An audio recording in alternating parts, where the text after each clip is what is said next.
So this is Paul. Paul has always considered himself special, the kind of person destined for big things. He dreamed of writing a best-selling novel one week, launching a startup the next, and sometimes even standing on top of a literal mountain with the world at his feet. Yet, every day he found himself slouched on the couch, scrolling through his phone and binging videos while his grand plans remained exactly that, plans. You see, Paul was ambitious but lazy, full of potential, energy that never quite translated into action. In the back of his mind, Paul knew he was avoiding the very work that could make his life extraordinary. He would jot down ideas for that novel, but never actually write a chapter. You see what I mean? He would sketch up designs, but never learn how to code. Every night he felt that twinge of guilt as he set yet another lofty goal for tomorrow. And each afternoon that followed, he would watch tomorrow turn into never again. It was a frustrating circle of dreaming, delaying and repeating, and dreaming again and delaying again. And Paul was stuck at the bottom of a mountain of his own making. One Friday evening, Paul's best friend Marisol made an unexpected proposal. Hey, let's climb the Great Peak this weekend. Great Peak was the tallest mountain in the region. Its silhouette was visible from their own town. Whoa, a daunting snow-capped giant. Paul's first instinct was to refuse. A 5 a.m. start and a grueling hike didn't exactly fit into his lazy Saturday plans. But Marisol's eyes sparkled with excitement. She added, "Come on, it's an adventure. You have been talking about wanting to do something memorable. This is it." Paul opened his mouth, ready for an excuse. Like, "I'm not in shape, I have work, maybe next time." But the words caught in his throat. He remembered all the times he sat on the sidelines and missed opportunities because he couldn't be bothered. Here was a chance to literally climb a mountain. If that wasn't a metaphor for getting out of his rut, nothing was. Because before he could overthink it, Paul found himself nodding and saying, "All right, let's do it."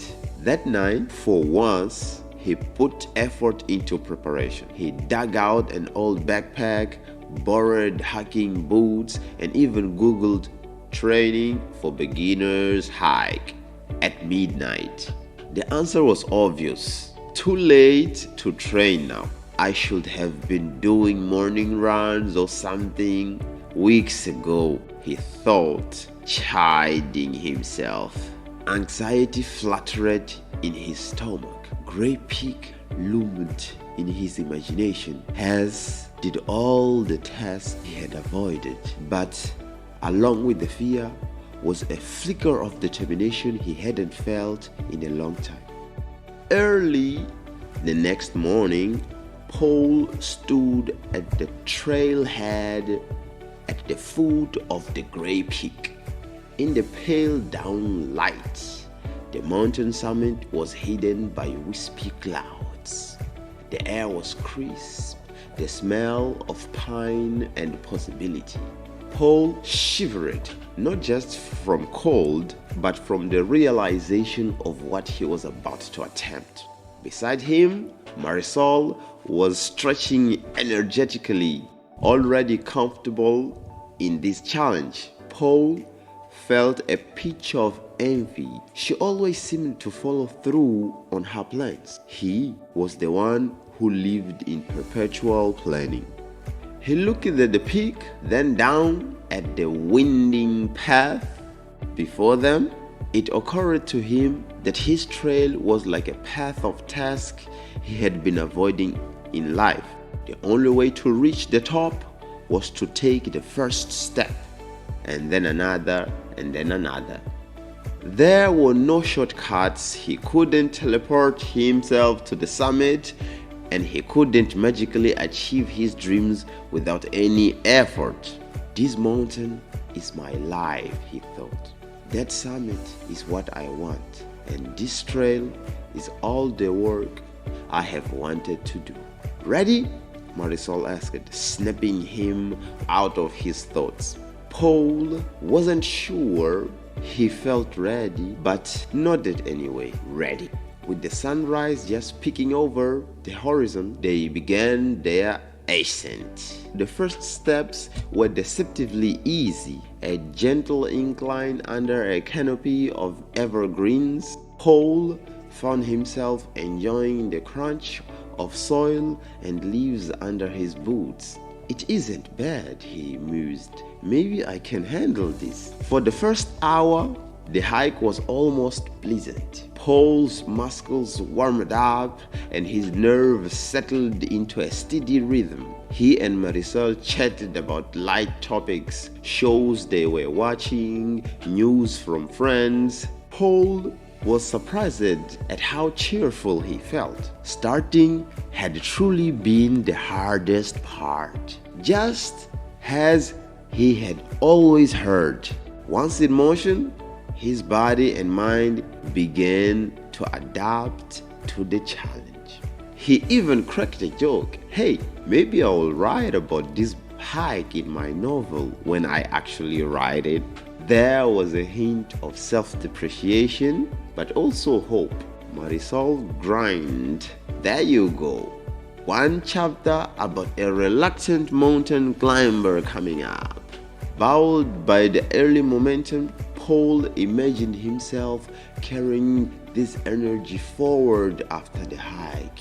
He could see it, waking up Monday morning, finally starting chapter 1 of his book and signing up for that coding class. With each stride upward, his confidence grew. But as the trail wound up, it became steeper and rockier. The easy banter died down as both of them saved their breath for hiking. Paul's tights burned and his heartbeat thundered in his ears. By mid-morning, the sun was higher, and so were they. High enough that looking down made Paul a little dizzy. He hadn't expected to tire so soon. He took a swig from his water bottle, already half empty. Doubt started creeping in. What did I get myself into? He mumbled, hands on his knees during a short break. Marisol shot him an encouraging look. You're doing great. We're making a good time. She pointed out a wriggle above. Once we get up there, we will have an amazing view. Paul tried to smile, but he could only see how far above that ridge still looked. His old habit of wanting the result without the struggle gnawed at him. Part of him wanted to turn around, go home, and curl up with the comfort show. Forget this whole proving himself thing. But another part, a new spark, wanted to see this through. For once, he didn't want to disappoint himself. He remembered all the other mountains he had backed away from, and how each retreat had left him feeling smaller. He wasn't about to quit this one, not so early. With a deep breath, Paul pushed himself back upright and resumed the climbing. Each step was indeed getting harder, but each step was also taking him higher. By midday, they reached the ridge Marisol had mentioned. She was right. The view was stunning. The town below was a toyland. Far beyond it, the pathwork of forests and fields stretched to the horizon. Paul's chest swelled with a mix of exhaustion and pride. They had come so far. He could see the trail he had conquered, winding below like an old scar on the mountain's face.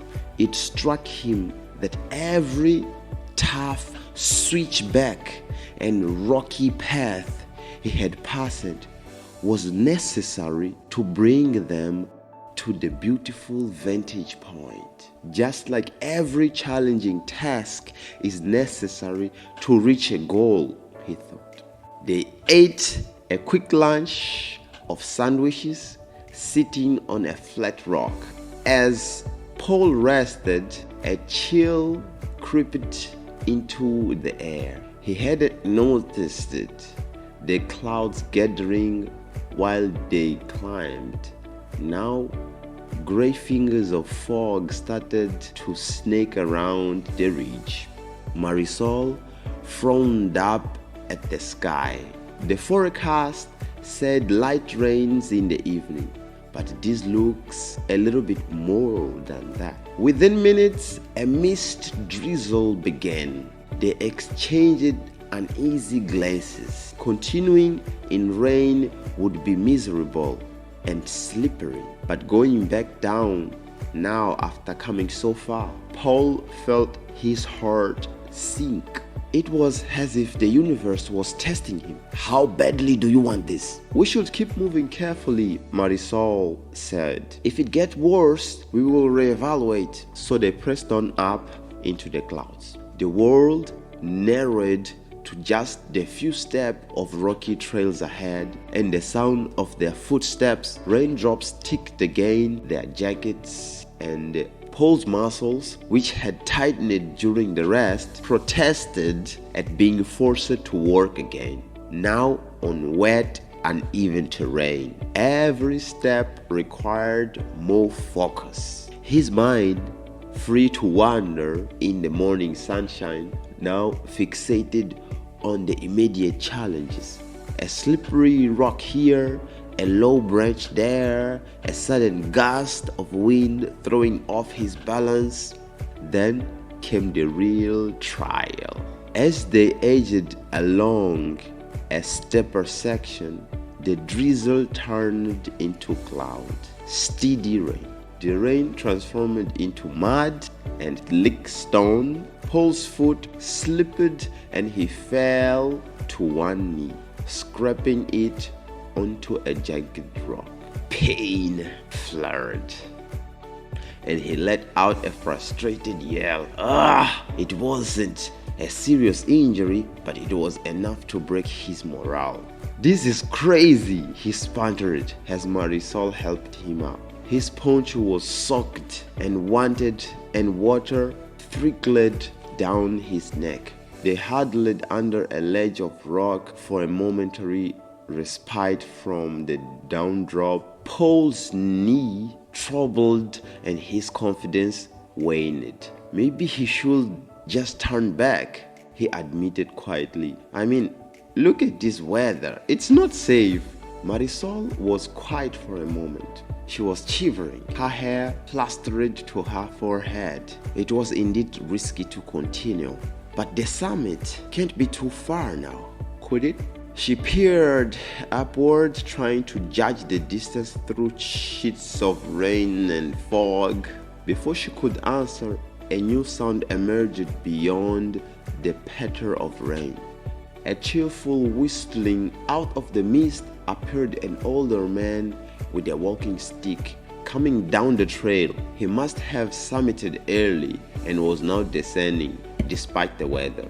The man, probably in his 60s, wore a bright yellow rain jacket and a big grin, as if they were a light morning shower and not a minor tempest. Lovely day for a hike, isn't it? The old man chuckled as he carefully picked his way past them. You two alright? Marisol nodded. We okay, just deciding if we should keep going. The man paused, sizing them up. His eyes were kind. The top's not far, he said. Perhaps another hour. maybe less. Hardest part is this step rocky stretch. After that is a gently slope to the summit. I won't tell you what to do, but I'll say this: I'm glad I didn't turn back. The view up there, he whistled appreciatively and added, worthy of every step in the rain. With a friendly nod, he continued in his way, disappearing into the fog below. His parting words hung in the air, worthy of every step. Paul felt something warm ignite in his chest. If that man could do it and still smile, who was he to quit now? Sure, Paul was soaked, exhausted and aching, but suddenly his discomfort seemed small compared to the regret he would feel watching Netflix at home later, knowing he had come too close only to give up. He realized that the ache of pushing forward was temporary, but the ache of quitting would stick around for longer. He had been avoiding pain and effort for years, and what had it brought him? Nothing but dreams, deferred and guilty conscience. He turned to Marisol, who was already giving him an "I think we should try" kind of look. Paul managed a grin. "One more hour?" he said. "We've got this far. I don't want to come back just to finish what we could finish today."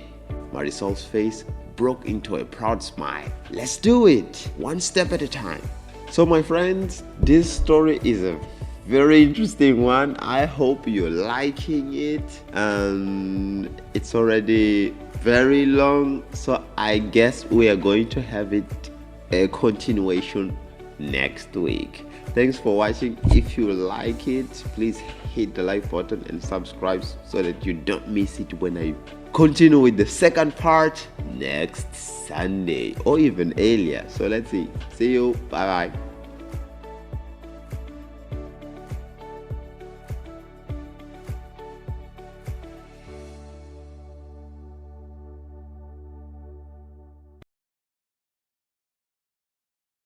Hello everyone, and welcome to part 2 of our fellow friend story of Paul. So a little summary: Paul was ambitious but lazy. He was in a frustrating cycle of dreaming, delaying and repeating, and Paul was basically stuck at the bottom of a mountain of his own making.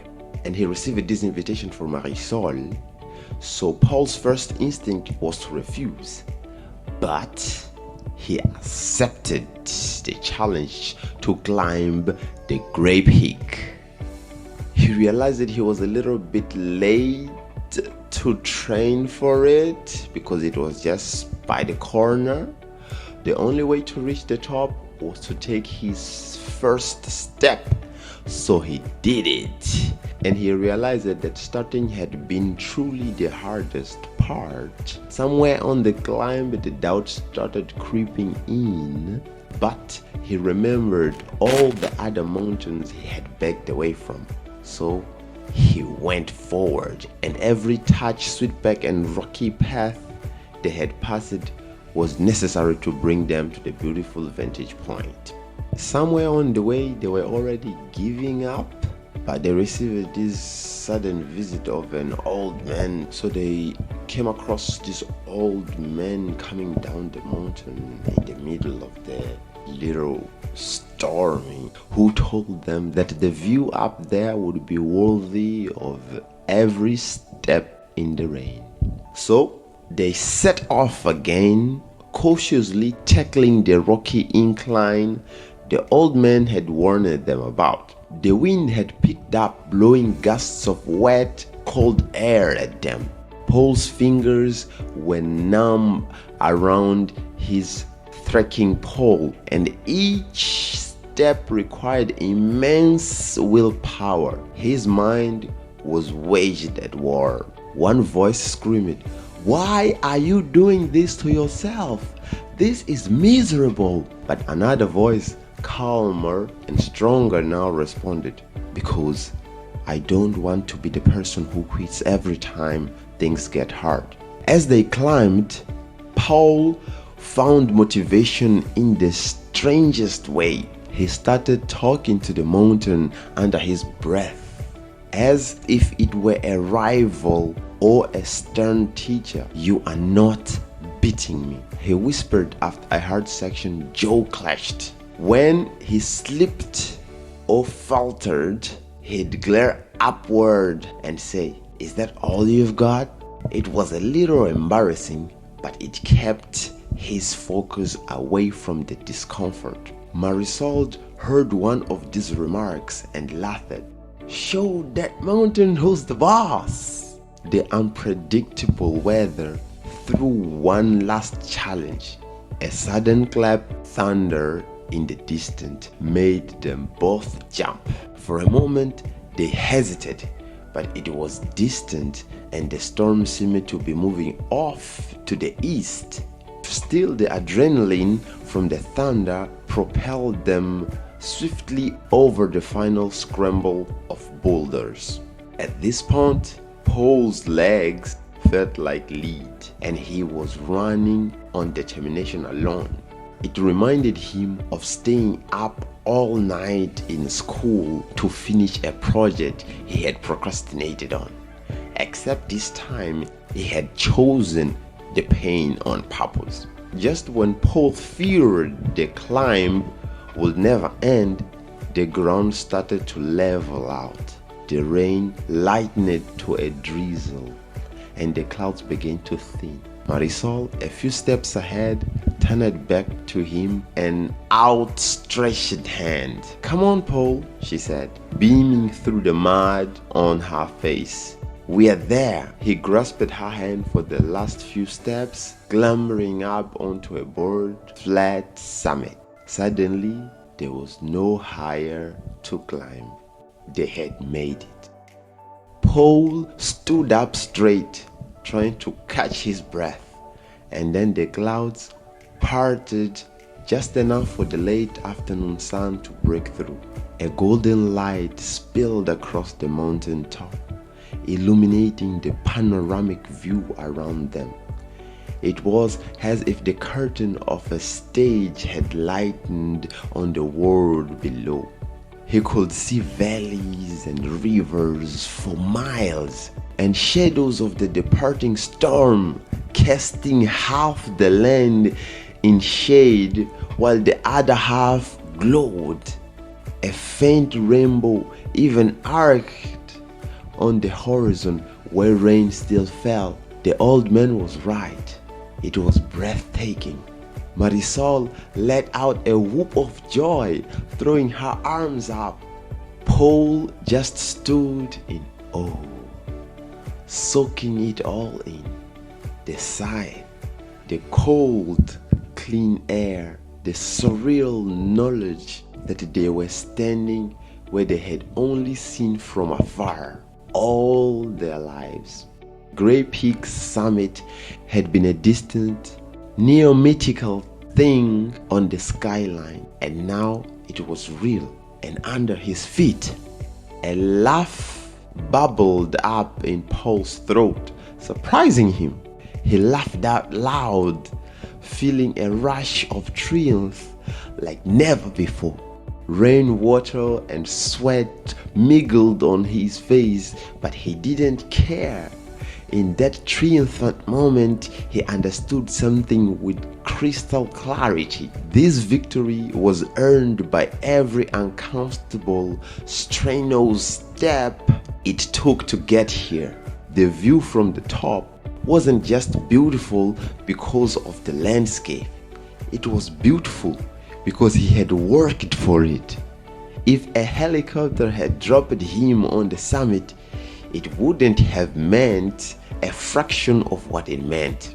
Marisol pulled out her phone, the trusty device that usually lured Paul away from work, and for once, he was glad to capture the moment. They took a photo together, muddy and drenched and grinding like maniacs, but with the world spread out behind them. Paul thought he had never seen himself look so genuinely happy in a picture.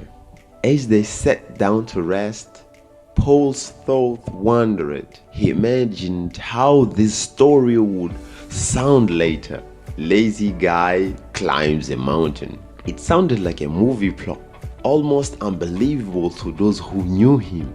Yet he had done it. It struck him that if he could force himself up this mountain, what else had he been telling himself he couldn't do?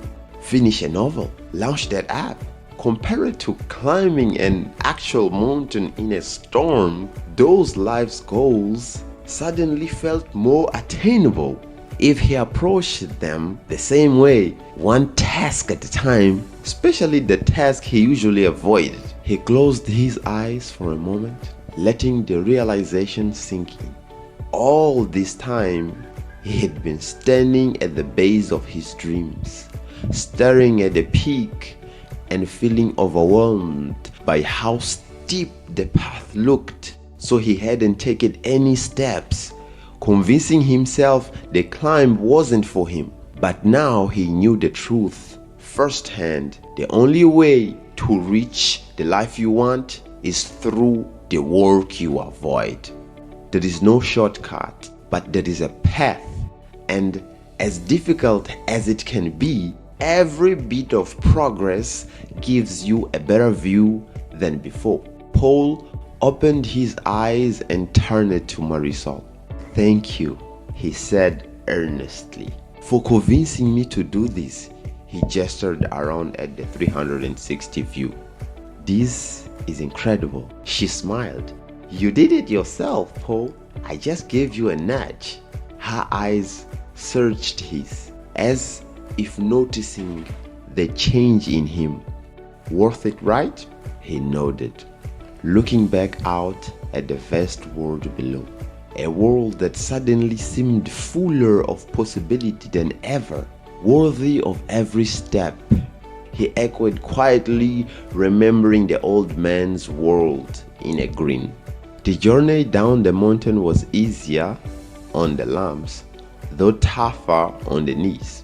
By the time they reached the foot of the grey peak again, the rain had long stopped and a gently early evening sunlight peeked through the clouds. Paul's body was aching, drenched and exhausted, but inside he felt a fire burning that the cold and rain couldn't extinguish. It was the glow of accomplishment and a newfound resolve. As they walked back to the car, Paul noticed the mountain's peak now clear of clouds, visible again, the sunset sky. It hit him that this morning he had been intimidated by that sight, and now it felt almost like an old friend. He quietly promised himself that the next time he looked up at Great Peak from town, he would remember this feeling, the pride of doing the hard work, and more importantly, he would apply it to the other mountains waiting in his life. In the following days, that promise held true. On Monday, sore but inspired, Paul sat down at his desk and wrote his first real chapter on his novel, the one he had been avoiding for months. He set a simple goal, just one page, and met it, remembering how the first mile of the hike had paved the way for the next. The next day, he wrote another page. Some evenings, when his motivation faltered, he recalled crouching under that rocky ledge in the storm, tempted to quit, and how pushing through had led him to something amazing. Compared to climbing a mountain in a thunderstorm, writing a few paragraphs or learning some code felt far less daunting. Each small task was a step, and each step brought him a little higher. Of course, Paul wasn't magically cured of laziness overnight. There were still moments he wanted to procrastinate or take the easy route. But now he understood the value of persistence.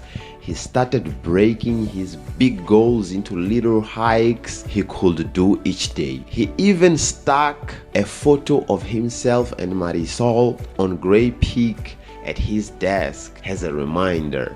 In that photo, he saw a guy who looked tired and overjoyed at once. A guy who had proven to himself that effort leads to reward. That was the person he aspired to be every day. And so, Paul began to change his story. He was no longer just a dreamer staring at the distant peak of success. He was a climber, embracing the journey upward through all its unpredictable weather and rough terrain. Whenever he caught himself avoiding a piece of work, whether it was a difficult paragraph to write or a tough workout, he would smile and think of the mountain. This is just another steep patch. Keep going. He even heard an echo of his own voice from that day. You are not beating me. But now it wasn't the mountain he was talking to. It was his inner laziness. In time, step by step, the tasks he used to dodge became achievements he could be proud of. Paul learned that there was a kind of a magic in doing the very things he once avoided. It was as if each avoided task, once conquered, revealed a piece of the life he always wanted. His novel's page piled up, his skills grew, and so did his confidence. The work he feared became the path he loved because it was leading him somewhere real. In the end, Paul's story is a reminder to all the ambitious yet procrastinating souls. The life you want is hiding just beyond the work you're avoiding. Like a mountain shrouded in clouds, our dreams can seem impossible until we brave the trail of hard work step by step. The journey might be arduous and unpredictable. Rainstorms will come, doubt will nag, you might slip along the way, but those very challenges make the view of the top so much more meaningful. Thank you for watching, and I see you on the next one. Wait. I know I had closed, but let me just, if you are still here listening to this. So, if you are there struggling with laziness despite your big ambitions, this story, this tale offers a simple truth that no one ever reached the summit by staring at it. This is my personal bonus to you. You have to climb. Embrace the small steps, the unglamorous grind, the work that scares you or bores you or tires you out. Every step you take upward, no matter how painful or slow, is a step away from the ordinary life you are dissatisfied with and a step closer to the extraordinary life you dream of. So, when you find yourself avoiding that important task or delaying that dream, remember Paul standing on that mountain in the storm. Remember how he almost turned back, but didn't. He didn't turn back. Then tell yourself what he learned to tell himself. One more step. Eventually, you'll crack the peak. Look out at the world you have conquered and whisper, it was worthy of every step. Your future self will thank you for the work you are doing today. After all, the view from the top belongs to those who climb.